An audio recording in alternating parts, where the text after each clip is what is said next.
viewers, welcome to another game as the Casual Pro Gamer. Today we're doing game number 2 of the best of 3 between QXC in the top right corner as the Terran player here and HelloKitty as the Protoss player in the bottom left. So we did see game number 1 was a pretty interesting game, kind of standard, and I'm expecting a standard game here as well. I'm not going to spoil you with the information of who is ahead. We will see that at the end of the game, because if this game is the last one, the next game will be, or the next video will be an anti-spoiler video. If it is, however, not the last game, I will tell you that, and we will move on to game number 3. I don't know yet, so I can't spoil you with that, because I intentionally didn't look at whether there was a game number 3, and we are just going to see what they can make out of it. So the standard supply depot at the ramp, and we are going to expect that, well, this early game, yeah, as I said, this is game number 2. Someone is about to be knocked out, and I really, I really don't expect anyone to do anything crazy, because, well, only the guy that is ahead can do something crazy, and yeah, we normally don't see that. Because, well, if you have 2 games to win one, then yeah, you can do something crazy, but then you have to pull off the last win, and winning after you just lost the last game is really hard for anyone. So yeah, it's kind of it's kind of hard to do, because the momentum is then in the favor of the other player. But yeah, well, we see a standard game here, so nothing happening. The barracks near the base, not to wall off this this ramp, which means that he's not afraid of the scouts. He is going early factory here, and as I said last game, for those of you who did see that, Windows update. It's always good when that happens, because it all taps you out of the game, and it's just awesome. Anyhow, yeah, we do see an early factory, and as I said in the previous game, as I said, if you saw that, the early refinery can point towards that. It can also point towards Reapers, because obviously Reapers, they need gas as well. It all depends on what people want to go for. Nowadays we see a lot of Reapers again. In the beginning, well, Reapers were super OP, and we saw a lot of Reapers. Then they got nerfed pretty hard, and nobody builds Reapers anymore. Nowadays we see, well, 1 or 2 Reapers in the early game. So straight off, yeah, we see those again, and that is awesome. It means that they found kind of a niche where the Reaper might fit in. I still think they should, well, make them a little bit stronger, because it's kind of silly that all they do is early game harass and a little bit of, well, just random crap next to that. So basically random crap being like scouting or holding a watchtower, things like that, but that is not really what you normally would want them for. Normally it should be an aggressive unit which can harass and which can jump up and down these cliffs and kind of avoid the enemy army, but it really doesn't work like that anymore. They used to be way too strong, I'm not saying that, but we do have a Widow Mine with us, for those of you who didn't notice it yet. But yeah, the Widow Mine is going to burrow here, and it's going to be very hard to get rid of that, because obviously, yeah, that's what happens to your Stalkers if they run into a Widow Mine. But if your probes run into a Widow Mine, it's even worse, because yeah, you kind of get screwed over by them very, very hard.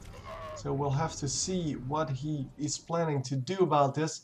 This is a very good tactic. He knows that this is almost up, so the detection from the Oracle, and it does get a shot off though. I don't think it actually killed anything. Oh no, it killed 1 at least. So it did kill 1. Let's see. Can we see that? Yeah, workers killed 6. Wow. That is actually more than I expected. The Marines killed one, I think. Oh, he killed some here as well. Okay. So, yeah, the Widow Mine's doing a good job there. Early game, of course, they're super powerful because you need either an Oracle or come on, I know this, an Observer for that. And the Oracle, of course, not really used for that a whole lot, but yeah, he was producing one anyway, so might as well use it for that. It does cost a little bit of energy, so yeah, you don't have that much energy to snipe drones or SCVs or whatever you're sniping, but it is definitely a good way to do it. Oh yeah, bye-bye. There was a Widow Mine here as well. Didn't see that? Thought you were a detector, bro. Yeah, come on. He couldn't expect that, of course, and it is a very cost-efficient unit, therefore, because, well, the Oracle is a pretty expensive unit. As you can see, 150, 150, and it costs 50 seconds to build. So that is a lot of, yeah, now finally we get the Observer. That's a lot of resources that you invest in that, and then he got nothing out of that. I mean, he got the two Widow Mines that were burrowed here with that. So one here, one here. But that was the only thing he got out of that, a little bit of detection. It saved his base and a lot of his probes, but a lot of the probes here still got killed. Both of the bases needed to be evacuated, so yeah, didn't really get a whole lot out of that for the rest, because, well, as we saw, his entire, or his Oracle just got blown up by yet another Widow Mine. We have quite a nice army here. The second medevac coming up with some Marines and a Marauder. And we might actually just march in and get the victory here. We will have to see how that works. There are the units available to defend against this, but yeah, Protoss units in this number, not too effective. They need to group up in pretty big amounts. And are we going to be able to do this? He stims, he gets in, and does not get any unit kills yet, but does get a pylon, which doesn't really disrupt anything, not even the supply for now. Well, a little bit of the supply, I guess. Yeah, but we are going to go on and just kill everything that is not protected by that Nexus cannon.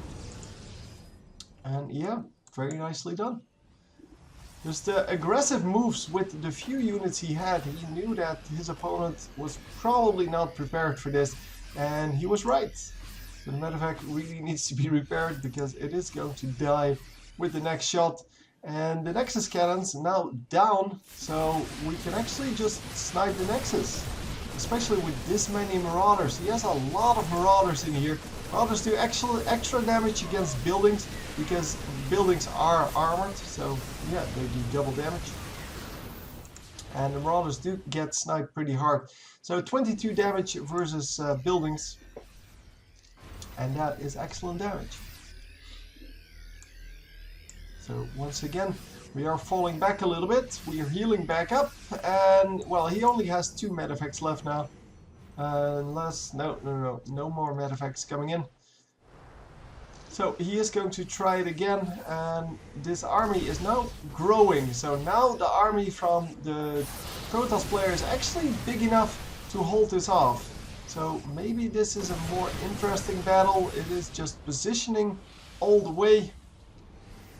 So trying to position himself perfectly. The time field's really doing its job. Time warp, sorry. Time warp really doing its job. It held off that push on its own, but more and more Terran units coming in. He's going to try to come in from the other side, and yeah, there is no other way to go in here because, well, we do have these Phoenixes up, and if the Phoenixes catch this, that is going to be bad. Why is there a probe harassing a command center? Okay, whatever. It's all good.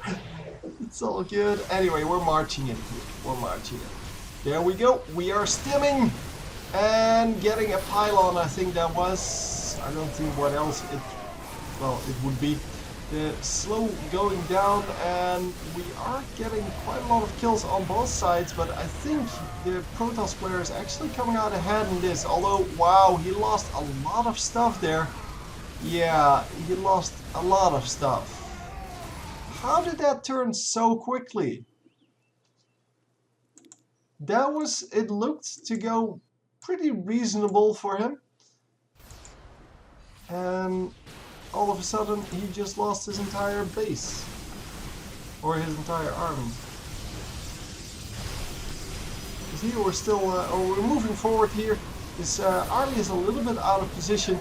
But yeah, he's really mowing down all of those Terran units. And then this is kind of the moment where it goes bad.